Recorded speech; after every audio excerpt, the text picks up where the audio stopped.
In the 1980s, the space shuttle is the new, exciting chapter in space travel. Then Challenger explodes. This is the story of that flight, the human story behind a technological disaster. Krista McAuliffe, a teacher, will be the first ordinary citizen in space. Roger Beaujolais, an engineer, knows Challenger has a problem and tries to stop the launch. You! Listen to me, now! And Richard Feynman, an eccentric genius, is part of the commission that investigates the Challenger disaster. Challenger puts the entire space program itself on trial and casts a long shadow over one of man's greatest dreams, the conquest of space.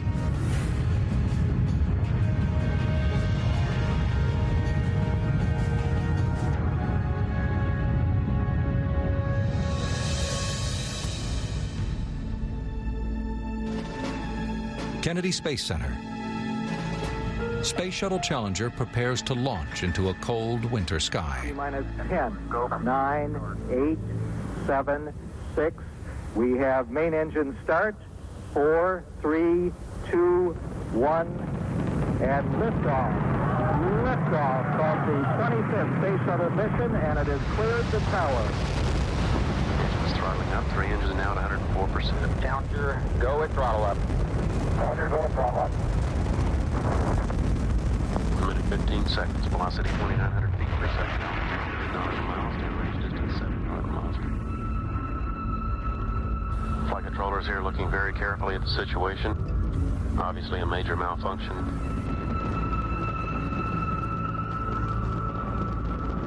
President Reagan cancels his State of the Union address to speak to a shocked world.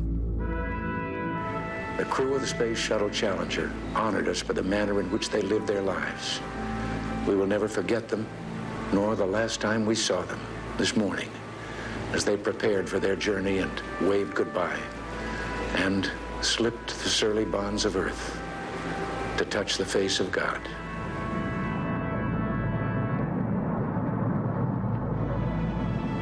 The loss of Challenger leaves the country in mourning. 7 astronauts are dead. Among them, a woman who has deeply touched the heart of the nation, Krista McAuliffe, a high school teacher and winner of NASA's Teacher in Space contest. This morning, she was to become the first ordinary citizen to travel into space.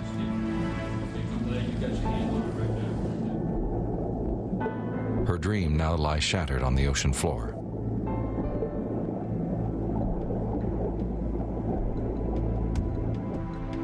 The shuttle is the most complex machine ever built. It has over 2 million separate components.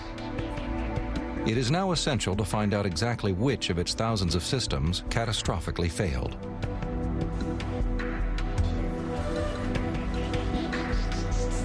Within days, President Reagan sets up an inquiry, named the Rogers Commission after its chairman, William Rogers.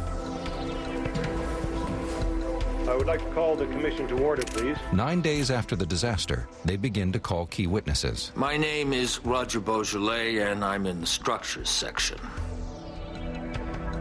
And I've been involved basically since coming to Thiokol some 5.5 years ago. The Presidential Commission is made up of industry experts, scientists, and politicians, with one exception. Richard Feynman, a Nobel Prize-winning physicist. Feynman will play a key role in the investigation. No, I was not. The commission will explain the reason behind the Challenger explosion and the loss of 7 astronauts.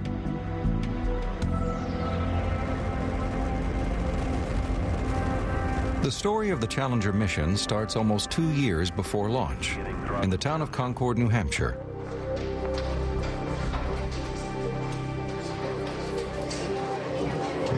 Krista McAuliffe teaches at Concord High School. She's popular. Her enthusiasm fires up her students.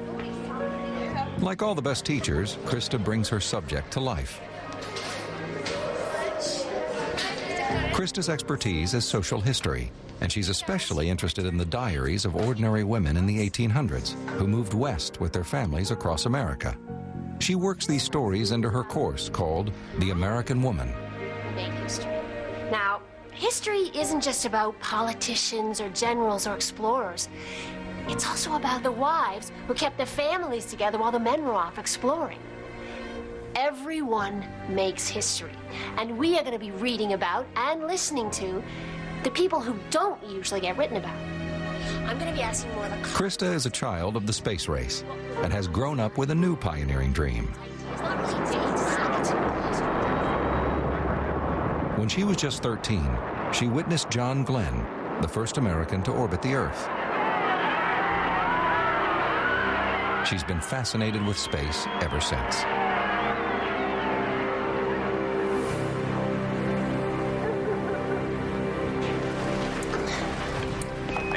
On April 13th, 1984, shuttle mission STS-41C is returning to Earth. That morning, Krista's family notices she's more interested in the newscast than breakfast. For Krista's generation, space is still a dream. So far, no civilians have gone into space. Perhaps for her young children, Scott and Caroline, space travel will eventually be a reality. NASA's stated aim is that the space shuttle will make space travel routine. So far, it has only been for an elite corps of professional astronauts. What Krista doesn't know is that NASA is planning a competition to send America's first ordinary citizen into space.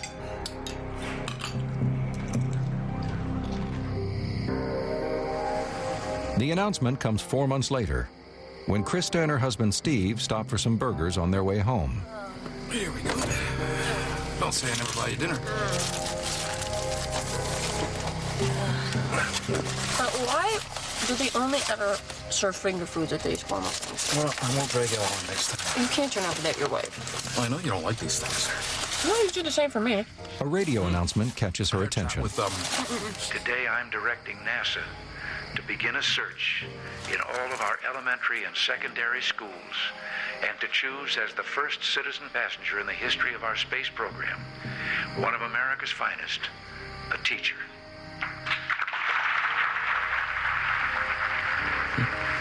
Oh, I was thinking we could get away this weekend. Go to the coast. Huh? Yeah, sure. That was pretty interesting when you said a teacher in space. It's too bad I don't know any teachers. You should try out. Yeah. I should try out. Krista will delay sending in her application to the last minute, but hearing the president that night has already sealed her fate.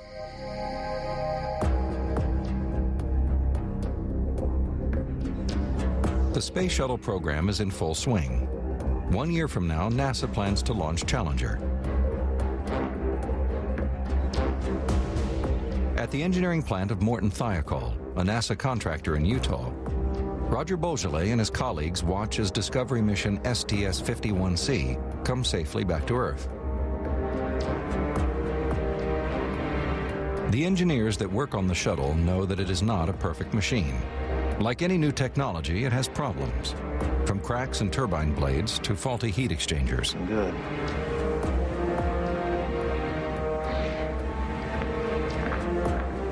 The problems are not sufficiently serious to stop the shuttle from flying. Still, every safe landing is a relief.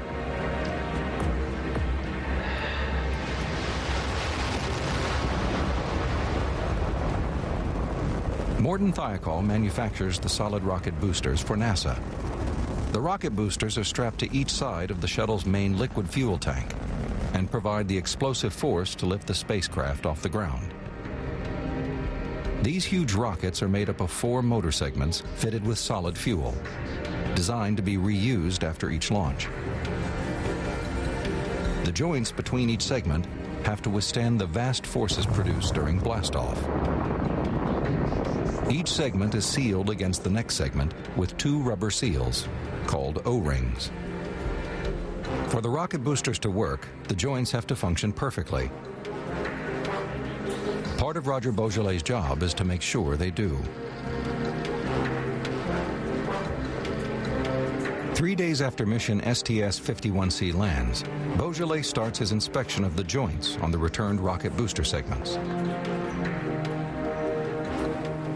Even 20 years later, the surprise at what he found that day is still vivid in his mind. I went around, and on the first booster, I found on one of the joints hot gas, massive amount of hot gas from propulsion had actually compromised the primary O-ring. So I thought, my God, we came within about 8 or 10 seconds of failure.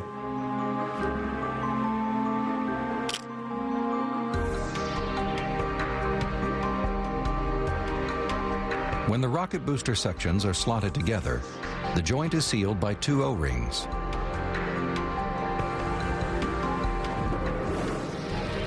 The O-rings are designed to form a seal against the superheated rocket exhaust gases that are produced at incredible pressure during launch. The first O-ring should do the job.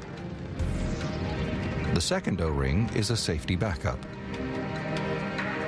Beaujolais' photos of Flight 51C's joints reveal hard evidence there is a major design flaw. He discovers that hot gas has blasted past the first ring and burned the second backup O-ring.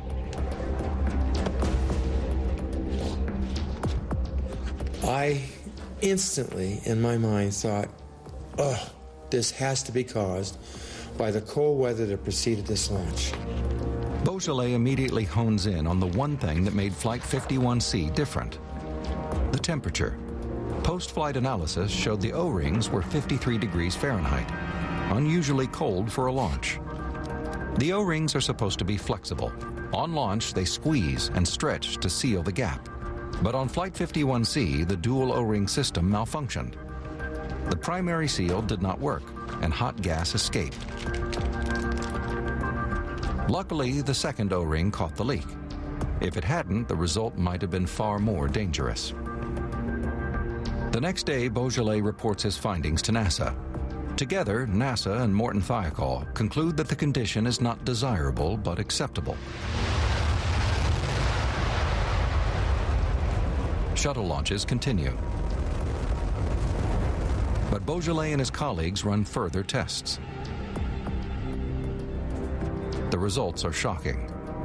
To their surprise, they discover that the O-rings could also be ineffective even at room temperature.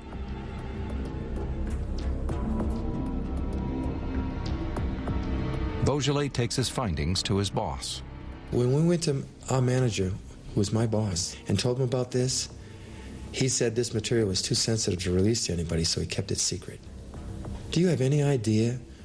You have any idea what that does to somebody who's trying to put flight safety first and foremost on the program, and to have a manager do that to you? Throughout 1985, NASA has a very ambitious launch schedule. Flight 51C is the first of 9 planned launches, and the pressure is on to keep the shuttle flying. Any delays would ultimately cost money, and jobs were at stake. They didn't want to hear because I believe they wanted to ensure for the company they would get the follow-on contract that was in negotiations with NASA at that point in time.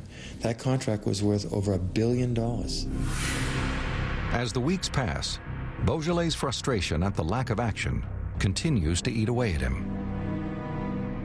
Bob, did you read my memo? The O-rings, Bob? I really feel there's some urgency here. Well, the erosion was pretty bad after the last flight. Right, Bob. Right. I'll leave it with you. While Beaujolais struggles to be heard, NASA has already announced the crew for the Challenger flight, scheduled to launch in January 1986. The Challenger commander is shuttle veteran Dick Scobie. Scobie is made of the right stuff. He rose up the ranks in the Air Force to become a test pilot before joining NASA in 1978.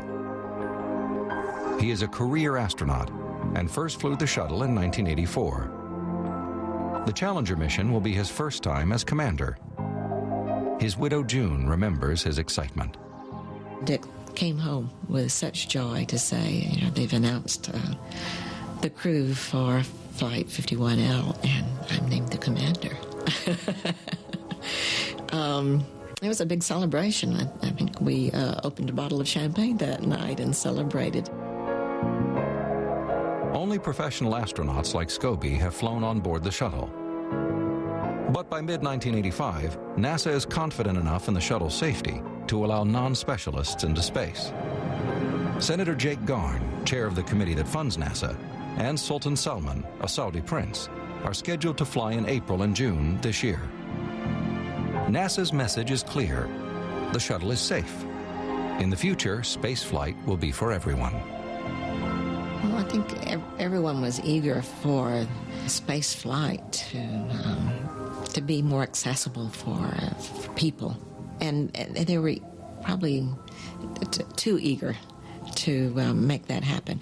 Dick was concerned. I can remember him personally saying that, that we're not ready to just fly anyone into space. I mean, we still need trained astronauts to be prepared for emergencies. The Senator and Saudi Prince flights are successful, but create little public interest. NASA wants to regenerate enthusiasm in the space program, and putting an ordinary citizen into the shuttle is their best hope. Their Teacher in Space competition is gaining national interest. It is 2 months since Krista McAuliffe sent off her application, and tomorrow she has her first interview with NASA. If she gets it right, it's the first phase of a long and grueling selection process.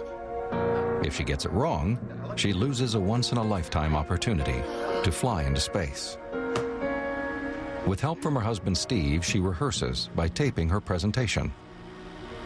It's easy to chronicle military, political, and economic history, but social history's harder. I mean, a lot of Americans feel that the space program doesn't belong to them. And I would like to make them feel that it does. I want to bring back my perceptions of what an ordinary person sees from the shuttle. Okay, cut there. Yep. Ugh. These clothes are not right. Well, I thought that was good. Here, what do you think of this? Sweetie? Yeah, I like that. I liked what you had on before. I don't know. What about this? You like this? How about this? Huh? That's good. It's not right. We have to do it again. I thought it was good. Hey. Hey, there's a zoom. Dave, can you bring up the blue dress? Huh? The blue dress? Yeah. Krista gets it exactly right. She makes it through to the next round. Inspired by the pioneering women of American history, she told the judges that she too plans to keep a journal of her journey in space. Out of 11,500 applicants, Krista is now only one of 114. She is on her way to space.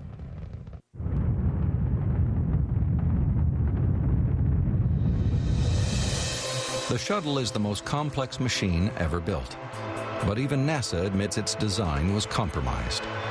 NASA needed a successor to the Apollo program, a machine that was more flexible and cheaper. The Apollo program cost $25 billion, the equivalent of $135 billion today. About $11 billion per launch. Each rocket was custom built for one launch only, then discarded in pieces as its cargo climbed into orbit. NASA needed to reduce costs due to budget cuts in the 1970s. Their answer was the Space Shuttle, a reusable, small, light vehicle that could land like a plane. Then, to secure additional funding, NASA adapted the design for the Air Force and built a machine capable of carrying satellites.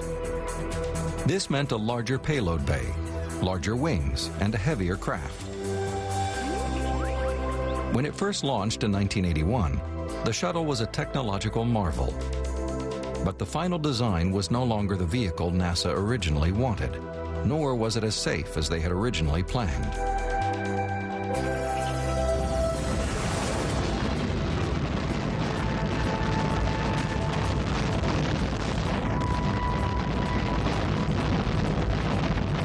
The increased size requires the shuttle to be positioned alongside the solid rocket boosters instead of above. Now, if the rockets exploded, the shuttle itself risked being caught in the fireball. NASA promised a machine that would make spaceflight routine. By 1985, they are struggling just to keep the machine in service. The public watches in awe, unaware of the potential for disaster.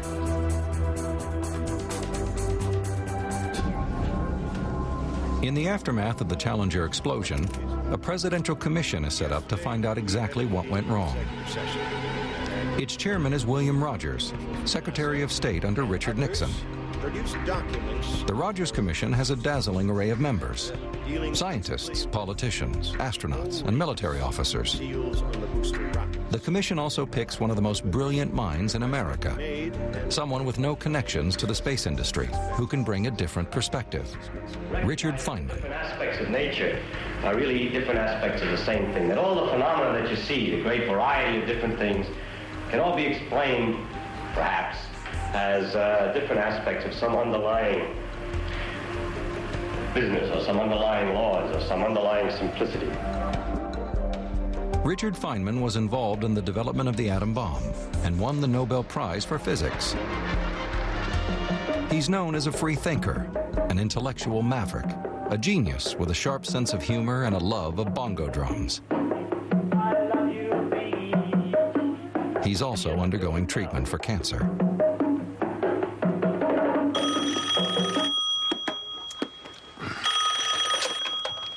Hello?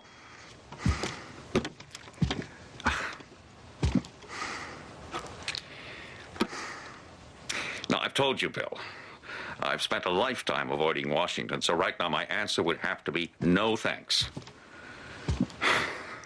I'll consider what you said, but I really do think you should approach somebody else. Goodbye.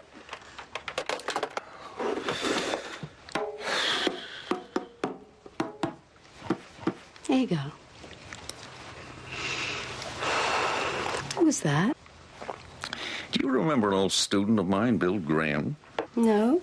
Well, apparently he's now the deputy administrator for NASA. What did he want? He wants me to serve on this presidential commission that's investigating the Challenger accident. What did you say? I said no. I've spent a lifetime avoiding Washington. I'm too old to get mixed up with the political shenanigans that go on in that place. I think you should do it. Oh, well, there's plenty of others just disqualified. There may not be anything, but if there is, you'll find it. There isn't anyone else who can do that like you can. I see you're appealing to my vanity. It usually works.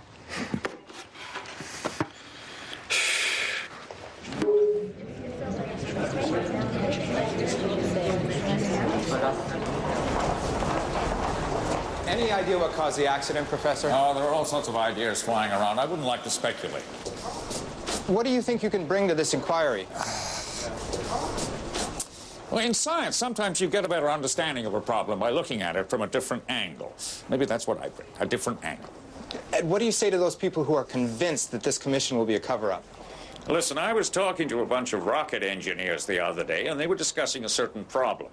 They described this problem as being a pressure-induced vorticity oscillation.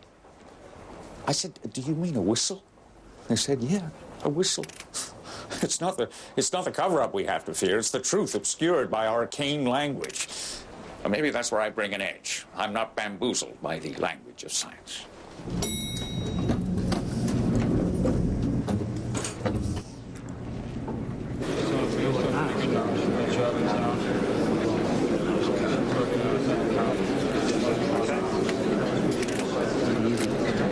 Ladies and gentlemen, I now would like to call this first meeting of the Presidential Commission on the Space Shuttle Challenger accident to order. I want to start with just a couple of preliminary remarks. As you know, NASA presents the commission with various possible reasons for the shuttle failure. Early on in the hearing, the commission's attention turns to the solid rocket boosters. From the start, it's plain to Feynman that the commission is getting bogged down in technical jargon. As a physicist, he knows there's always a simple answer. That decision, given the information we have. Roger Beaujolais is one of the engineers called to the hearings to explain how the solid rocket boosters operate. According to Beaujolais, Morton Thiokol's lawyers have told him to answer questions, but to not offer any extra information. He decides not to be silenced. My name is Roger Beaujolais, and I'm in the structures section. And I've been involved with these seals and the rings basically since coming to Thiokol some 5.5 years ago.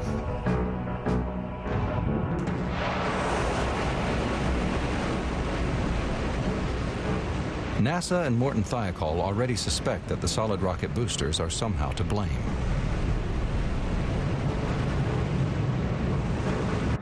Beaujolais tells the commission he knew a year ago that the O-rings in the solid rocket boosters can fail under some circumstances, and that if the primary and backup O-rings both fail, the whole launch system could explode. It's a revelation to the commission, but in hindsight, it is no surprise. The O-ring joints are there because the rocket boosters are built in segments. During the bidding process, some companies submitted designs for a single-tube rocket booster, which could have been delivered by sea in one piece. But Morton Thiokol, who won the contract, is in Utah, a landlocked state. They have to transport the solid rocket booster segments to Florida by rail, where they are assembled for each launch.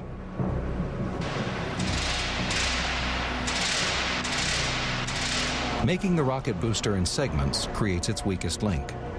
The joints have to be gas-tight.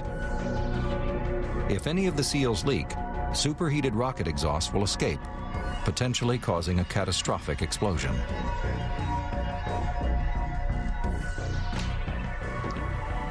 This problem has escalated so badly in the eyes of everyone, especially our customer, NASA, that if we do not secure a timely solution, we stand in danger of having our competitors solve our problem.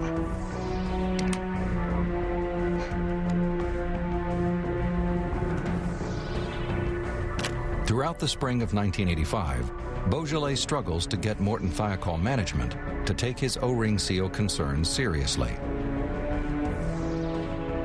It was like I was talking to a solid piece of granite. No response, no reaction, no emotion, no anything. We all knew that the joint was defective, and we had no choice but to fly because that's what the managers insisted on. And so it was our job to keep it flying as safe as possible, but we didn't take that lightly. If Beaujolais is right, it will only be a matter of time before something will fail.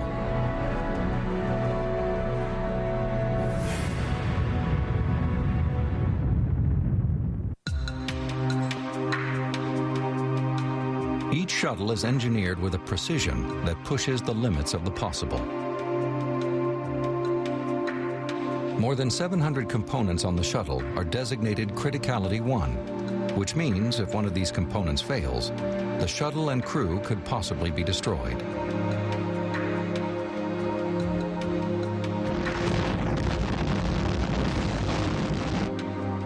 The engineers know that it is still an experimental machine. Their job is to find and deal with the problems and keep the shuttle flying. At the time of the Challenger disaster, Judd Lovengood was NASA's deputy manager of shuttle projects, the department in charge of rocket propulsion. There were problems on the main engines. We had cracks in heat exchanger wells that we discovered. We had turbine blades that were cracking. We had problems with bearings that we were taking risk in continuing to fly. If you got a multi-billion-dollar program like we had, it cost a lot of money to stand down. If you think that you can solve problems like we thought we could do on the SRB seal, then the thing to do is to solve that problem. If you think the risk is low enough to take that risk, that's a tough decision to make. If we thought we were going to kill 7 astronauts, we would have stopped the program. But we didn't think that was going to happen. The engineers and astronauts all know that every shuttle flight is a carefully calculated risk. The public remains oblivious to any danger. Even though Beaujolais and his colleagues have discovered the O-ring problem, NASA's Teacher in Space program suggests that space is safe enough for anyone. From Cape Kennedy next January, you will be representing that whole... President Reagan even jokes with the candidates. You will be the emissary to the next generation of American heroes. For the lucky one who does go up in the shuttle, I have only one assignment. Take notes. There'll be a quiz after you land. 114 teachers are in Washington for tests and interviews. Among them is Krista McAuliffe. Another candidate is Dick Methia. Krista and I met very quickly because we were New Englanders, so we became buddies real fast. Some of these teachers had climbed the highest mountains. Some of them had gone on Atlantic voyages with 3 colleagues. Some of them been national presidential award winners, and we just looked at each other and said, what are we doing here? So we decided, I think at that point, Krista and I, that this was a gift. We didn't earn it, and we weren't going to go any further. So let's just enjoy the ride. After 6 exciting days in Washington, D.C., Krista returns home, convinced her big adventure is over. But just 2 days later, she gets a late-night call from NASA. She's made it to the final 10. So has her fellow New Englander, Dick Methia. It made us think a lot about what NASA was really looking for, and I think what they were looking for was a common touch, somebody who could relate to the general population, somebody whom the common person in the street could say, hey, she's just like me. Or, she was so wonderfully human. The consummate educator in that sense, always giving, and she was also a lot of fun. She laughed all the time, and she would bring laughter to a group that wasn't ready to laugh. The 10 finalists are put through a series of grueling psychological and physical tests. Oxygen uptake, reaction times, tolerance of confined spaces. Everything is measured, charted, and assessed. It's an exciting time for the finalists. NASA will choose one of them for the adventure of a lifetime. But Dick Scobie, Challenger's commander, is concerned. He knows this is more than an adventure. He fears the teachers do not understand the risk. It was not an airliner to fly passengers in space, and he knew full well that Public Affairs Office for NASA was involved in putting a smile on all of this space flight opportunities. So when I saw Dick's concern, I asked him if it wouldn't make him feel better to talk to the teachers, the finalists, the 10 finalists. And he had already been thinking that that would be the important thing to do.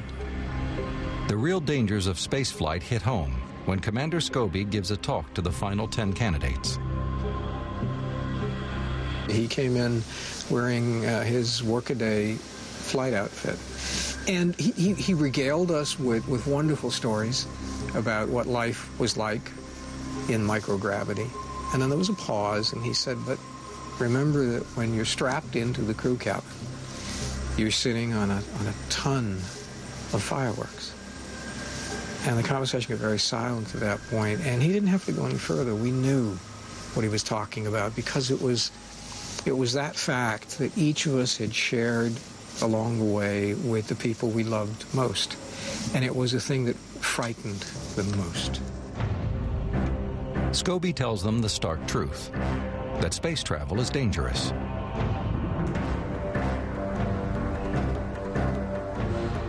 During the Presidential Commission, Richard Feynman discovers that the managers at NASA claim the odds of a shuttle failure are 1 in 100,000. Engineers like Roger Beaujolais put the risk at more like 1 in 100. The figures are guesses. The engineers are working with new, untested technology. Each launch is a risk. The commission finds that human judgment was just as critical as any technical failure. They discover the night before the launch, there was a desperate struggle to stop Challenger from taking off.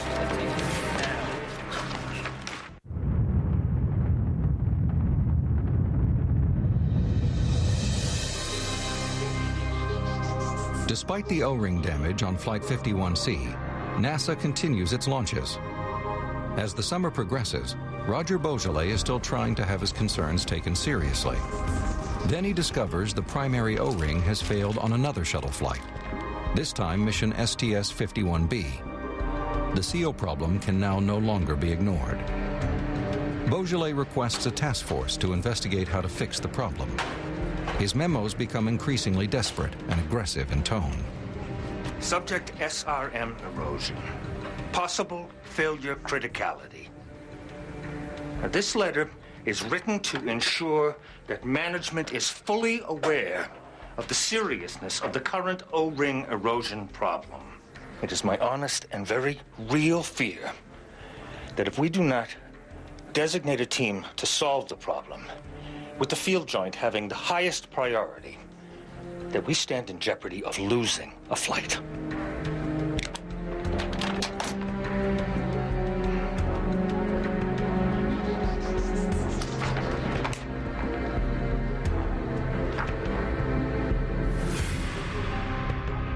We were writing these memos to try and start a little flame underneath it, to be able to get something done, because we were concerned. We were extremely concerned. I think that's what those memos reflect. They reflect frustration and concern. Beaujolais' tactics are beginning to alienate the management at Morton Thiokol. Even close colleagues think his approach may be hurting his case. Super engineer. Good man. But you need to soften yourself a little bit to work with people, because you'll always have people that, aren't going to see it your way. And you just got to be patient with them and a little bit forgiving and try and bring them around slowly. I have been described as a giant pain in the ass, okay? But the same people who described me that way were the same people who called me when they had a problem, after they got to know who I was and what I could do and the experience I had. On July 19th, 1985, Beaujolais gets some good news. I thought you'd be pleased to hear we're putting together a task force. I've been arguing that for months. Hey, it's official, right? Task force? Official? Leave it with me.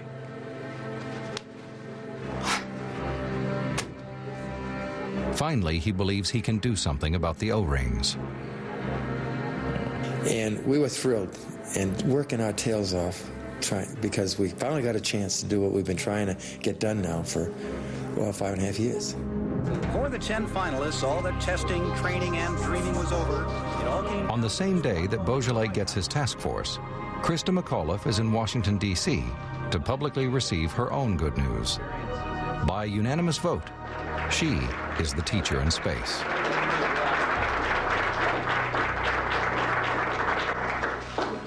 It's not often that a teacher is at a loss for words. I know my students wouldn't think so. I've made 9 wonderful friends over the last 2 weeks. When that shuttle goes, there might be one body. But there's going to be 10 souls that I'm taking with me. Thank you. That was quintessentially Krista. Again, thinking really in that moment of her greatest triumph, her thoughts were about us. And she was really special in that way. It's the start of an amazing experience. Soon, Krista will train alongside Challenger's crew for the journey into space. The problem with the O-rings has still not been resolved. A few weeks later, Beaujolais' excitement with the task force is crushed. 1 month, one lousy month later, we all realized that we had no power, no authority, no resources, and no management support. Well, how in the heck can you get anything done if you don't have any of those items that I just mentioned? You can't. And the frustration was just absolutely going up minute by minute, day by day. Here we go. 2 months after her selection, Krista is about to leave home to start 4 months of training at NASA. Hey, Margie, you haven't had a chance to talk. Since becoming the teacher in space, her life has changed completely. Overnight, Krista has become a national celebrity. Her hometown of Concord shares her excitement. Many well-wishers turn out to celebrate with her. Now, being the teacher in space is a reality. Her new life as an astronaut is about to begin. It's time to leave her family in New Hampshire. Oh, thank you so much. Thank you so much. Krista, yeah. I think maybe you should go talk to Scotty. I think he misses his mommy already. Okay. Yeah. Hey, Carolyn, come with Poppy. Big swinging. Oh, my goodness, somebody's getting big. Could that be you?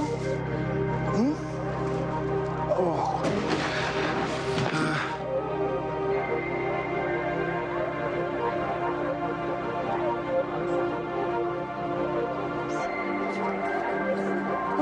I'd like to raise a toast to Krista and her adventures in space, and well, thank you all for coming. To Krista.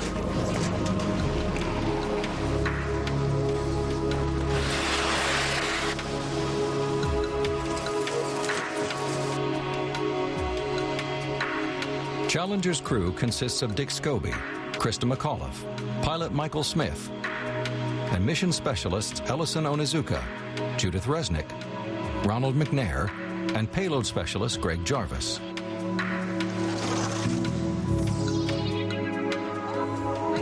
Krista now has to learn everything they already take for granted.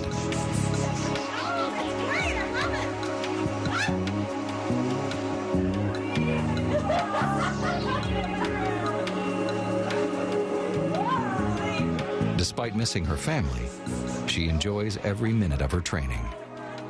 And Krista was very lighthearted most of the time, but she did take it very seriously.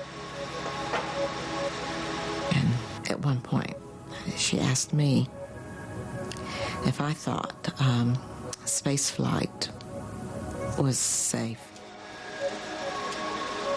She asked if I would fly, and I said I would.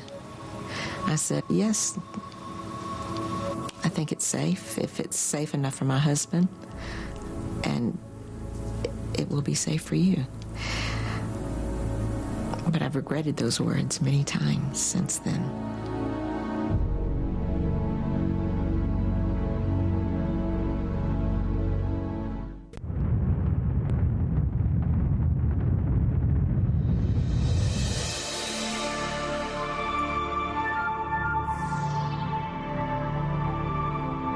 By late January, NASA has already postponed the Challenger mission several times. The first launch attempt is now scheduled for Sunday, January 26th, 3 days from now. The crew arrives at Cape Canaveral from their base in Houston to enjoy a traditional pre-launch beach party. Before every launch, the families all come together at a beach house, and we all have a picnic dinner together. But it was a bit cool, and Dick wanted to walk along the beach. So we walked out and to the left toward the orbiter that was ready for launch. And it was glistening in the sunlight. It was beautiful.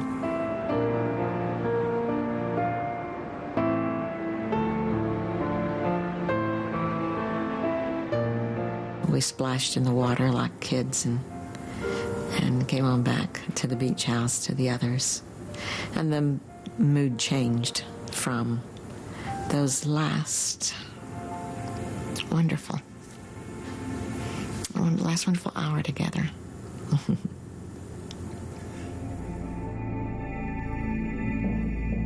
The night before the Sunday launch, thunderstorms hit the area. NASA cancels the flight and reschedules for Monday.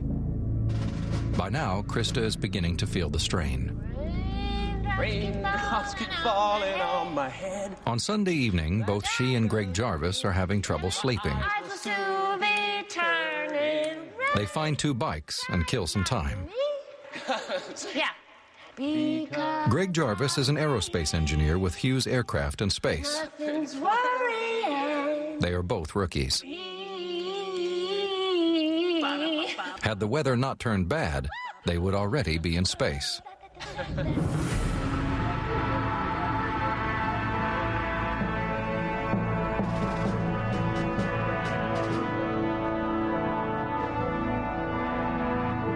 The next morning, Krista and her crewmates take their places in the shuttle.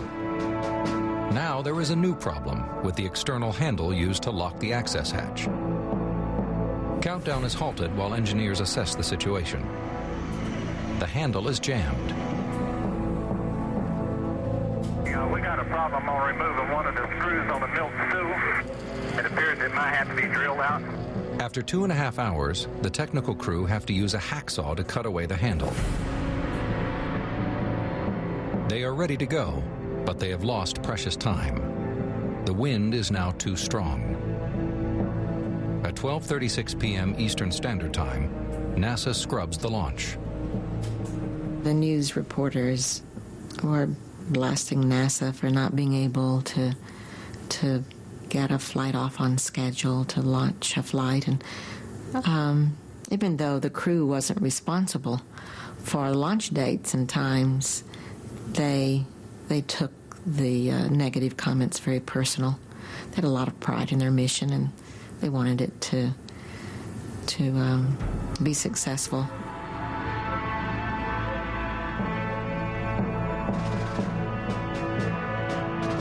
The launch is rescheduled once again for the next day, Tuesday the 28th, even though the weather forecast predicts extremely cold temperatures, down in the low 20s.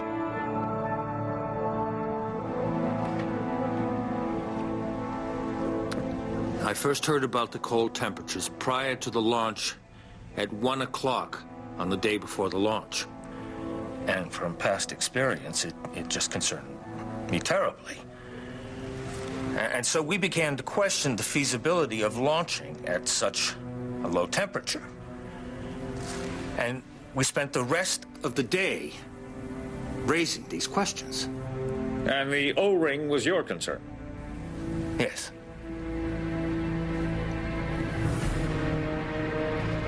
The launch is less than 24 hours away.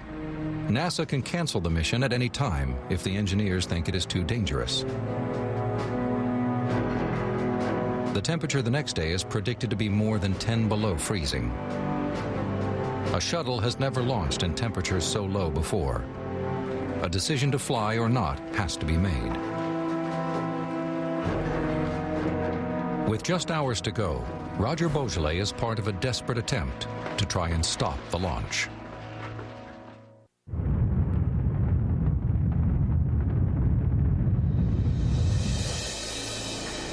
NASA is running out of time.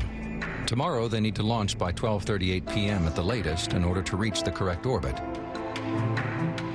Challenger is under scrutiny because it has Krista McAuliffe, the teacher in space, on board. Everyone knows NASA wasted a perfectly good launch opportunity because they couldn't remove a jammed handle. With each delay, their public image takes a beating. Now the weather is closing in. Record low temperatures are forecast. At 1 p.m. Standard Time on January 27th, NASA calls Morton Fire Call. The call goes through to Beaujolais' colleague, Arnie Thompson. NASA wants to know if Morton Fire Call has any concerns about launching in the cold. They called me the morning before. They predicted temperatures of 18 degrees the next morning at flight time. And that's when it really hit the fan big time.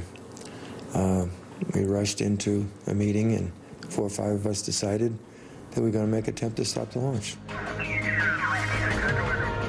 The fact of the matter is, O-rings don't work with a dam at freezing temperatures. You don't have to be a rocket scientist to figure this out. All you have to have is a modicum of common sense. Beaujolais and Thompson alert the management at Morton Fire Call of the dangers posed by launching at such a cold temperature. By early afternoon, their bosses are convinced. They get on the phone with NASA to voice their concerns. Morton Thiokol recommends against launching. But NASA is reluctant to abort again unless there is hard evidence. They need proof and want to scrutinize Morton Thiokol's O-ring data before calling it off.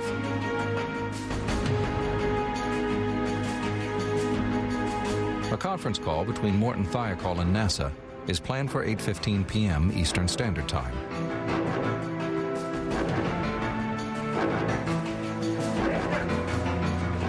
We ran literally to our offices and basically rummaged through reports and file cabinets. Just grab the current data and go.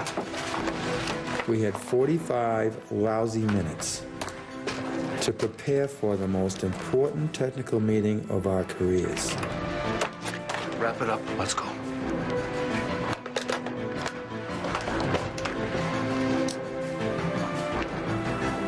It was now quitting time. Everybody left. We were on our own. Never before in the history of spaceflight had there been a company stand up and try to stop a launch of anything. I'm talking about unmanned as well as manned. Nobody, no company has ever done that.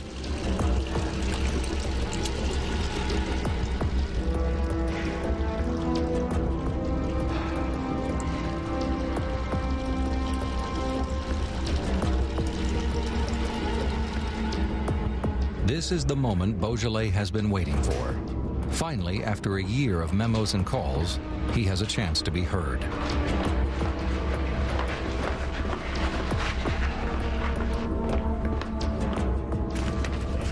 As they gather in the meeting room, the Morton Thiokol team are confident they will be able to stop the launch. Yes. They know NASA would not go against a contractor's recommendation. By 8:45 p.m., the call from NASA is connected. Kennedy Space Center is responsible for all launches.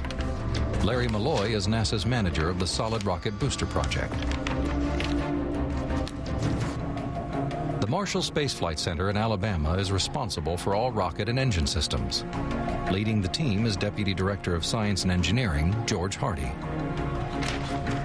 The management team in Morton Thiokol is Senior Vice President Gerald Mason, Joe Kilminster, Vice President of the Space Booster Program, and Robert Lund, Morton Thiokol's Vice President of Engineering. By the time the teleconference starts, launch is just 13 hours away. The success of this mission and the lives of the 7 astronauts hang on one simple question. How will the O-rings react to the cold temperatures predicted for launch the next morning? At low temperatures, the O-rings are not so elastic. They won't seal properly. It'll be like putting a brick into a crack versus a sponge. The grease, too, will be affected. It will be thicker and not as slick. We will have a higher O-ring actuation time, and if that happens, we will approach the threshold of secondary seal pressurization capability. So we have a situation where neither the primary seal nor the secondary seal will function. After half an hour, the presentation is finished, and spirits among the engineers at Morton Thiokol are high. I'm a little confused by your presentation, Thiokol. You're telling me that we can't launch under 53 degrees, yet your own data suggests that you had blow-by on the O-rings when we launched at 75 degrees. The blow-by was definitely worse at the lower temperature. Then Malloy asked for Morton Thiokol's launch recommendation. Their decision comes down to Joe Kilminster. I have maximum of 10% confidence that he's going to stand by what we went into the meeting with, and that was everybody was totally supportive of not launching. And much to my surprise, Kilminster answers and says, So I guess our conclusions are that we should not fly outside of our database, which is 53 degrees. And metaphorically inside of my body, I went, yes! And I was absolutely on top of the world. That lasted for about 10 seconds.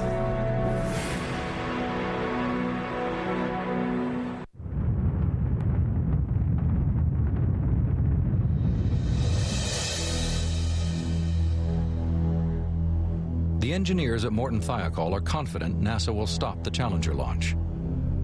They now wait for the official response. For God's sake, Morton Thiokol, when do you want me to launch? Next April? You guys are generating new launch criteria here. Joe, we have been flying for 4 years with a known condition in these joints considered and accepted by Thiokol, accepted by me and all levels of NASA management. Think about this. Think about your data. Now, to the layperson, that might not mean much, but to us inside, in the program, fully knowledgeable of what's going on, those are metaphorical buzzwords for you're screwing up my launch schedule. Only NASA can postpone a launch. All Morton Thiokol can do is make a recommendation. Now, Larry Malloy at Kennedy asked George Hardy at Marshall for his opinion. When George speaks, everybody listens, because George is one of the most highly recognized engineer managers on the program. Thiokol, I am appalled. But I won't go against the contractor. In that case, I can't recommend launch. It's the second no vote, because he would not overrule the contractor. But it's also something else. When he said he was appalled, that was a killer. Absolute killer. With their next multi-million-dollar contract still under negotiation with NASA, the Morton Thiokol managers are under intense pressure. At this point, Senior Vice President Gerald Mason intervenes. Joe, ask him to take a 5-minute caucus offline. Larry, could we take 5 minutes? We have to make a management decision.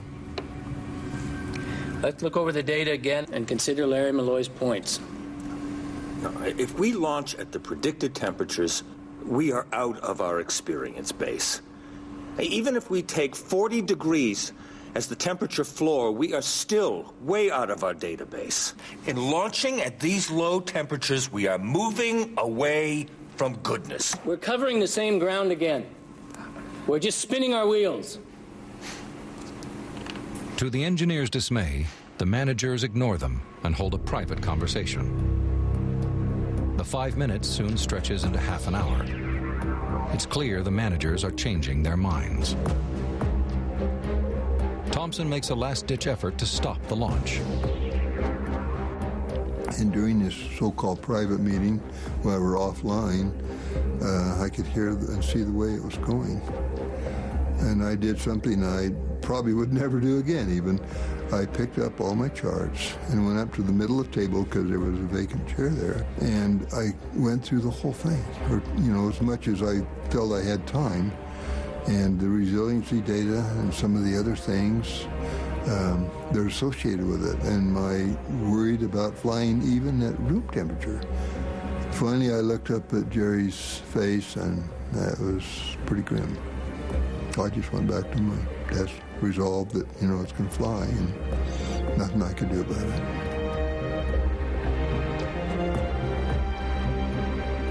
I am so angry and so mad and so frustrated that I slammed the photographs down and I'm screaming at them, because I saw what they did to Arnie, to look at the photographs and not avoid what they're telling us. It's very simple, guys.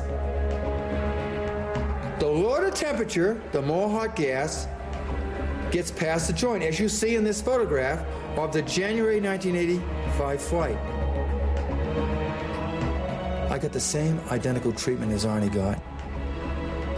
And so I angrily picked up the photographs and returned to my position at the table. And I basically put my head down on my arms, and I was so close to losing it.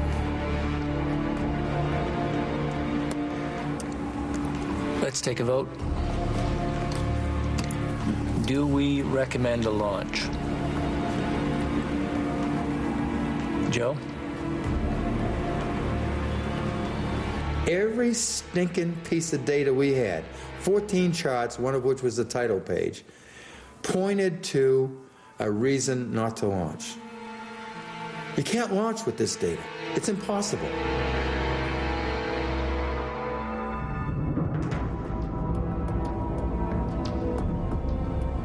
I think it's all right. The vice president of engineering is on the fence, and now he's being pressured to change his mind.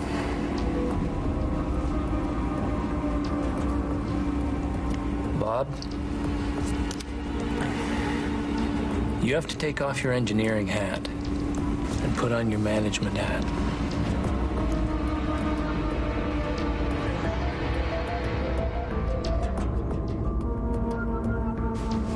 Hello, Kennedy. Marshall. Yeah, I hear you, Joe. Marshall here. Our position is that although temperature effects are a concern, the data predicting blow-by are inconclusive. Now, are there any disagreements or any other comments concerning the thiacol recommendation?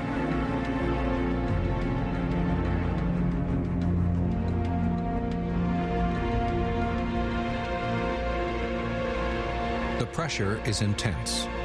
No one raises any objections, not even Beaujolais. At NASA, the silence means go for launch. Well, when you're in a meeting like that, and the question is posed whether anybody disagrees with the decision to launch, and nobody disagrees, then that means that everybody agrees. If anybody had been against launching, they should have spoken up. Since they didn't, they tacitly agreed to launch. And I don't care what they say today and what they've been saying for the last 20 years, they agreed to launch. The probability of failure, was there, but they hadn't failed yet. So it's easy to say, once you failed, why didn't you do this or didn't do that? But I guess my feelings were, and I hadn't thought about it, but that, I had said what I had to say to my management, and that's where it maybe should end. Now, an afterthought, maybe I should have got up and screamed at them.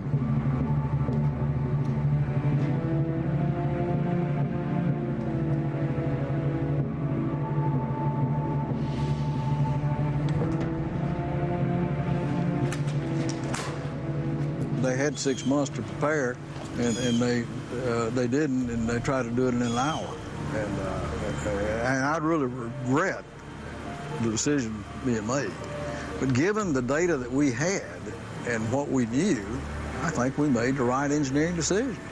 When I opened the door from the garage to my house in Willard, the first thing that my wife said to me is, "What's wrong?"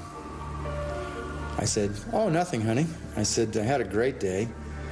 But I says, it ended up in a meeting. I says, "We're going to launch tomorrow and kill the astronauts." But outside of that, it was a great day.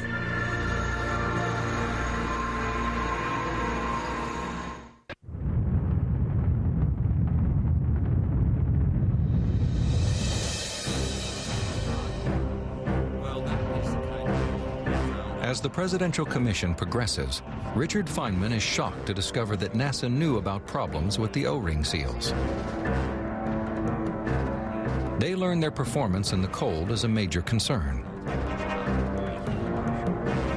Then the weekend after the start of the commission, the New York Times breaks the story. The next day, a closed session is called to investigate the allegations. It just concerned me terribly. And the O-ring was your concern? Yes. Feynman and his colleagues learn of the teleconference the night before launch between NASA and Morton Thiokol, and that the engineers' concerns were overruled. They start to piece the evidence together. It soon becomes clear that the engineers warned about the extreme low temperatures and wanted to postpone the launch. Feynman is determined to get to the bottom of what happened. The commission focuses on the decisions made the night before the disaster. First, Feynman questions Robert Lund, the chief engineer at Morton Thiokol. Could I ask you a question? Could you tell me, sir, the names of your 4 top SEAL experts in order of their ability? Roger Beaujolais, I think, would be first. With Arnie Thompson, I'm not sure who the best is. It's number 1 and 2. Jack Cap, Jerry Burns. Now, let me ask one further question. What is your opinion, Mr. Beaujolais, about the SEALs, about the decision that was made? Were you in agreement with the result of the caucus that decided it was okay to fly? No, I was not. Mr. Thompson? No, I was not in agreement. Mr. Cap? He's not here. Well, does anyone know what his position was? Yes, I talked to him. I said, Jack, what did you really feel? And he said, I would have made that decision, given the information we had that evening. Would or would not? Would have made the same decision. So it may be that he was in agreement. Yes, he was in agreement. I can't put it closer than that. And the fourth man's name? Jerry Burns. I don't know. So, of the 4, we have 1 don't know, 1 maybe yes or very likely yes, and 2 who were first mentioned as being without doubt the SEAL experts. They both said no. That's all the information I need. Thank you, that's all. It's now clear to the Commission that Beaujolais and Thompson's last-minute attempts to stop the launch were overruled, and that NASA's senior management made the final decision. Feynman is convinced that the engineers were right and that the cold is at the root of the problem.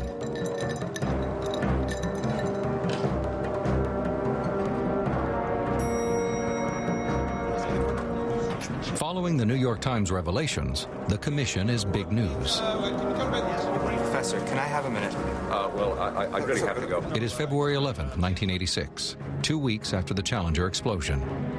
In the full glare of the media, Feynman begins hatching a plan to put NASA itself on trial. Could I have a glass of iced water, please? Of course, I'll get that right away. I would like to call the commission to order, please.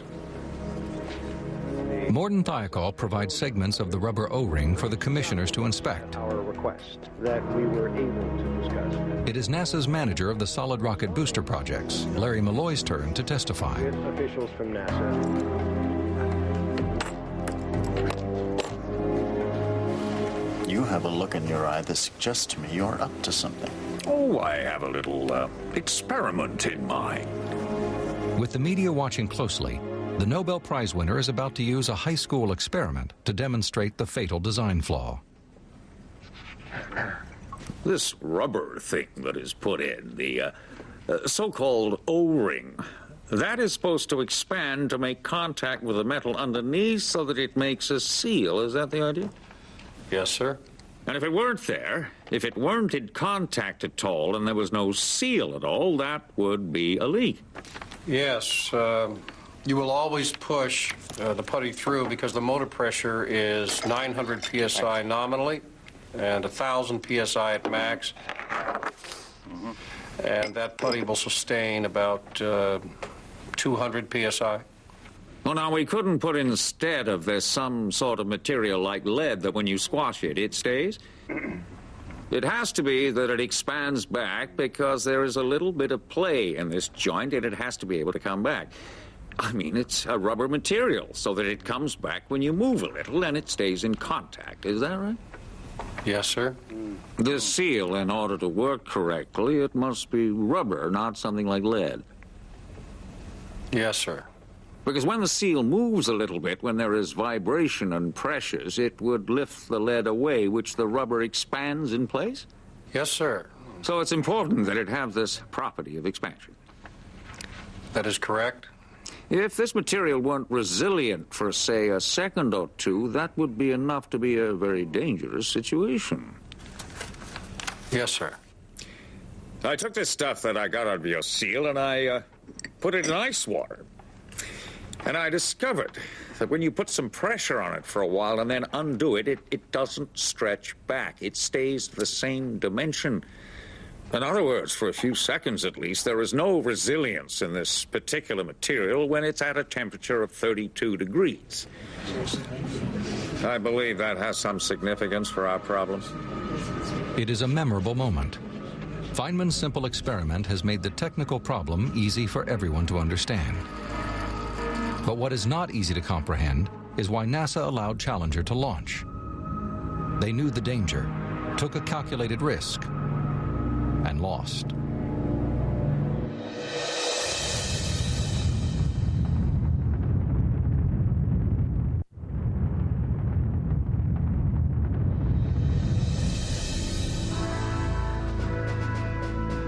It's the night before launch, and despite the desperate efforts of Roger Beaujolais and Arnie Thompson, Challenger's fate has been sealed. In Utah, there is despair. In Florida, there is only anticipation. At the Kennedy Space Center, Krista McAuliffe says her last goodbye to her husband. Make sure Caroline is ready for the noise. Yeah, no, she knows what to expect. I've walked it through with her. Okay.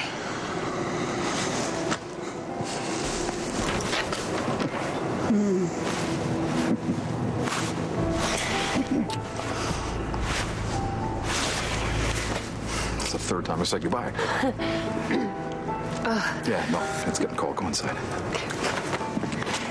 Did I tell you I love you? Yeah, you mentioned it. Have a great flight.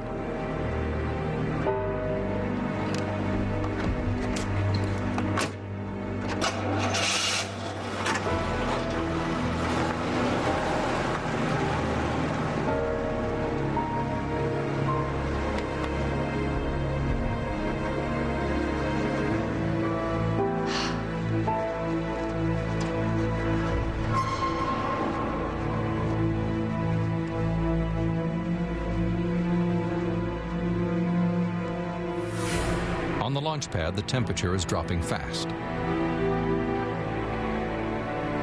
Commander Scobie and the rest of the astronauts don't think they will launch the next morning. It had been cool, but then it was frigid that night before the actual launch, extremely cold. So Dick told me then that they would not be flying the next day, to go back and tell all the family members and friends who'd come to go on home that they wouldn't be flying, and they might not be flying for several days. And it was a kind of a matter of fact that they wouldn't be. I knew I would be staying and seeing him again. The temperature plummets. The astronauts pass the time thinking that tomorrow will be another scrub. Out on the launch pad, icicles as long as 18 inches are forming on the shuttle. Despite the low temperatures, Challenger will launch the next morning.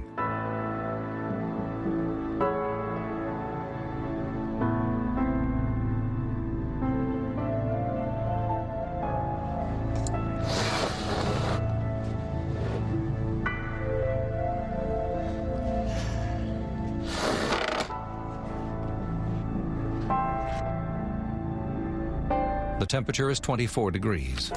But when Dick Scobie phones his wife, she's astonished to hear that Challenger is go for launch. He was not his usual self. He was not himself. He was not, hey, great, see you later, like he often did. It was anxiety in his voice.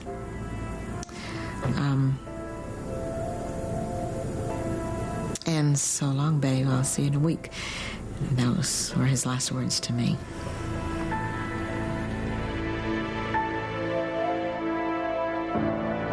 As day breaks, the temperature rises to 30 degrees. NASA still has 4 hours to launch. It's a sunny morning, so they delay another 2 hours to let the temperature rise even further.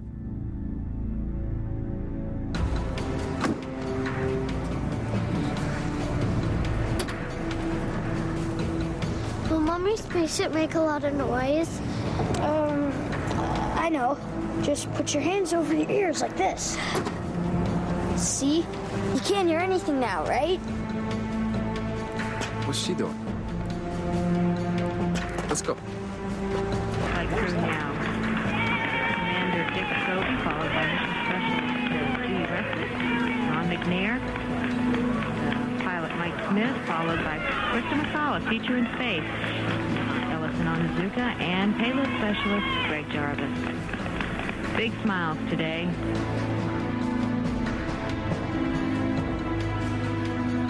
OTC, PLT radio check. PLT, this OTC, I copy you 5 by, how many? Okay, got you on clear. Good morning. Good morning, Mike. We're ready today. Totally. The teacher observer, Krista McAuliffe, has been handed an apple by the closeout crew. Good morning, Krista. Hope we go today. Good morning, hope so too. OTC, PS2 radio check. Krista's parents and the rest of the astronauts' families are at the Kennedy Space Center to watch the launch. Solid rockets, flight instrumentation recorders have gone into the record mode. The temperature hits 36 degrees, 30 degrees colder than any previous shuttle launch. Mass 2, this is OTC. I read you loud and clear. How many? I read you the same. Good morning, Alberta. Good morning, Judy. OTC, PS1. 2,000 miles away at Morton Thiokol, Beaujolais and his colleagues are also watching. Good morning, Greg. Morning, Alberta. How you doing this morning? I'm not pumpkin today. We're going to go. 30 seconds before liftoff, the onboard computers take over. They make the remaining thousands of decisions. T-minus 16 seconds. Sound suppression water starts. The final countdown begins. T-minus 15 seconds. T-minus 10, 9, 8, 7. 6 seconds before takeoff, the 3 huge engines ignite. We have main engine start. 4, 3, 2, 1. It launched and the air cracked with that 6.5 million pounds of thrust, and the ground shook, and they were off. Liftoff of the 25th Space Shuttle mission, and it has cleared the tower. Control program. Roger, roll, Challenger. Good roll program confirmed. Challenger now heading downrange. What no one has noticed as the shuttle rises from the launch pad is a puff of black smoke from the lower part of the right-hand booster. Due to the cold conditions, the O-ring has not expanded to seal the gap. Hot gases are leaking. The pressure of the gas has pushed aside the second backup O-ring. And we're sitting there, and the vehicle ignites and clears the launch tower, and I turn to Bob and whisper, Looks like we dodged the bullet. because we had all expected it to blow up in the pad, because that's what the propellant experts in engineering had told us. Roll program. Roger, roll, Challenger. Roll program confirmed. Challenger now heading downrange. Engines beginning throttling down now at 94%.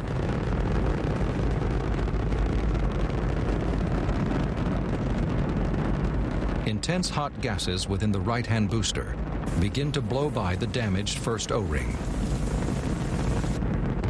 56 seconds into the flight, an entire section of the first O-ring has burned away. Hot gas starts to stream out past the displaced second O-ring.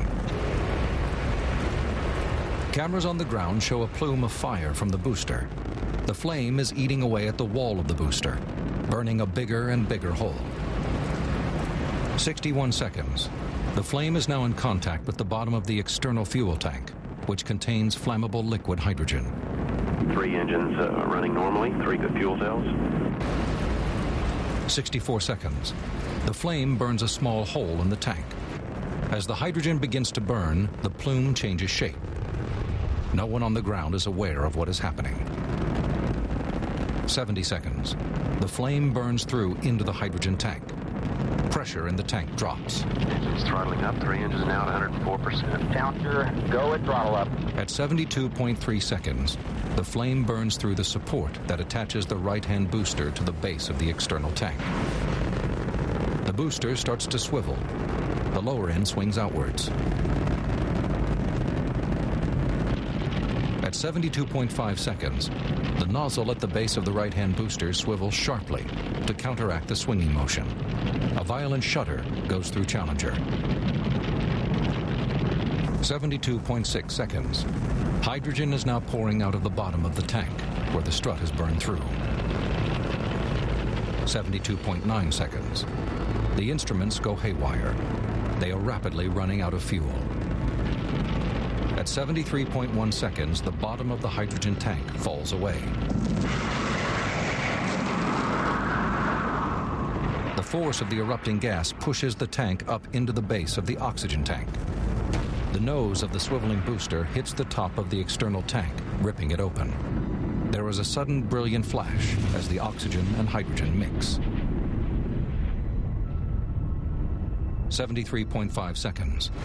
Challenger's engine shut down. The last data from Challenger is radioed to Earth. The explosion blasts the shuttle free. It is tumbling through the atmosphere at 1,250 miles per hour. The enormous stress tears the shuttle apart. The nose section is torn off. It contains the crew cabin and the 7 astronauts. The cabin is still heading upwards, but air resistance is slowing it down. On the ground, people begin to realize what has happened. Something is terribly wrong. And then, all of a sudden, it looked different. And then it began to shatter in a million pieces. Just like our hearts.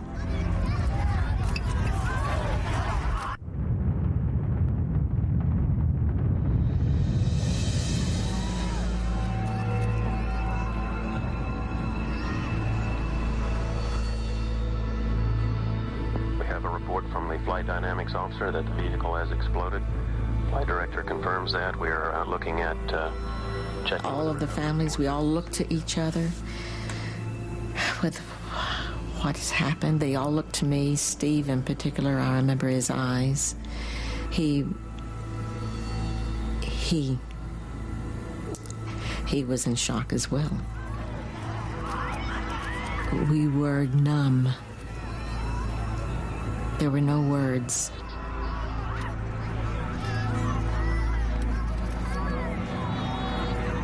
Someone spoke up and said, we have to take care of these families and get them back to crew quarters. So they put us on the bus. We could see that Kennedy Space Center had absolutely come to a halt. And there was just crying everywhere. So I knew then that there was no chance that Dick was able to fly the orbiter back safely to the launch pad or anything. The crew cabin is torn off in the massive explosion. At least 3 of the crew are able to turn on their emergency air supplies. But at this point, the cabin is almost certainly depressurized. The crew would lose consciousness within seconds. The cabin takes almost 2 minutes to fall back to Earth. It is destroyed on impact as it hits the sea at 200 miles per hour. No one survives. I went to Dick's room and found his, well, first, I went to his room to weep privately. I took Dick's briefcase back out and set it in my lap along with his parents and our children. And it was, why I would do that, I don't know, except that it was so much a part of him. It was always with him. And it had his memorabilia in it. It had his everyday things that the kids and I always saw him with, his star charts, his business cards. And he had taped on it some of the emblems from space and so forth. And we looked through it together. And right on top was a paper on in his handwriting that was a message about the pioneer spirit and how important space exploration was.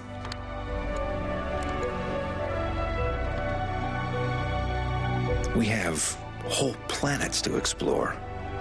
We have new worlds to build. We have a solar system to roam in. And if only a tiny fraction of the human race reaches out towards space, the work they do there will totally change the lives of all the billions who remain on Earth.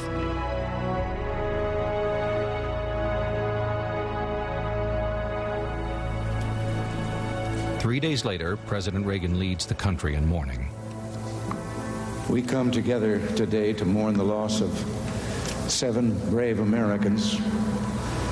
Sometimes when we reach for the stars, we fall short, but we must pick ourselves up again and press on, despite the pain.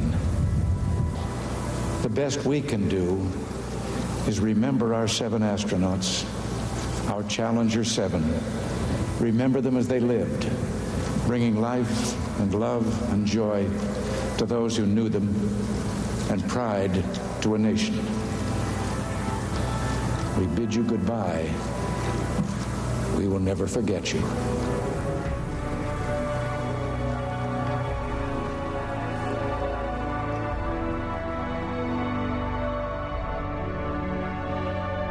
On May 2nd, 1986, the Presidential Commission investigating the Challenger disaster comes to an end. It finds that the cause of the explosion is the faulty design of the solid rocket booster joints, combined with other factors, primarily the effects of cold temperature. The commission concludes that no one person is to blame. Richard Feynman is unhappy. He believes the truth has been glossed over and insists that his own conclusions be added to the official report. He states that NASA is not communicating effectively with its suppliers and failed to recognize the importance of the O-ring problem. I don't think we've uncovered any grand conspiracy theories here. The truth is much simpler. What we found is that engineers and managers are not communicating effectively. It might be that NASA is understating the risks to ensure the supply of government funds, or they may simply believe that the shuttle is safer than their engineers claim. NASA owes it to the citizens from whom it asks support to be frank, honest, and informative, so that these citizens can make the wisest decisions for the use of their limited resources. For a successful technology, reality must take precedence over public relations, because nature cannot be fooled. Thank you. 2 years later, Richard Feynman dies of the cancer he has fought for 9 years. But with his work on the commission, he has done his country one last great service.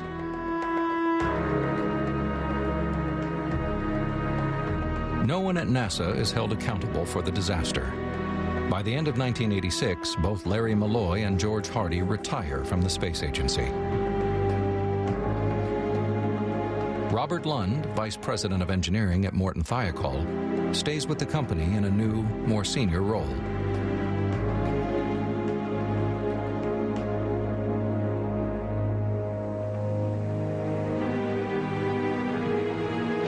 Roger Beaujolais' testimony irreparably damages his relationship with his managers and his co-workers.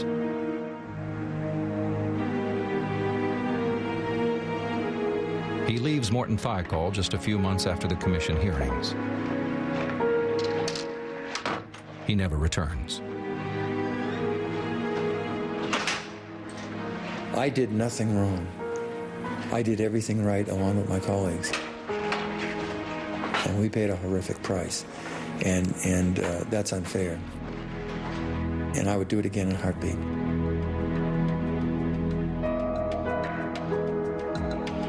In light of the commission's findings, NASA makes design changes to the shuttle. An escape system is developed for future missions, and the O-rings are redesigned. The joints now have a heated layer to prevent the effects of cold, and a third O-ring has been added. Arnie Thompson, Beaujolais' friend and ally, stayed on at Morton Thiokol as part of the rocket booster team.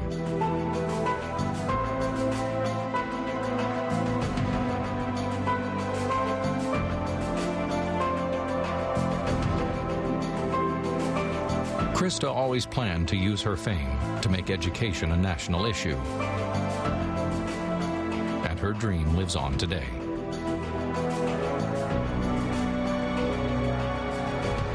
After the disaster, the astronauts' family set up the Challenger Learning Centers. They continue to inspire and teach a new generation of children across America and the world. Krista's memory also lives on in space. A moon crater and an asteroid are named in her honor.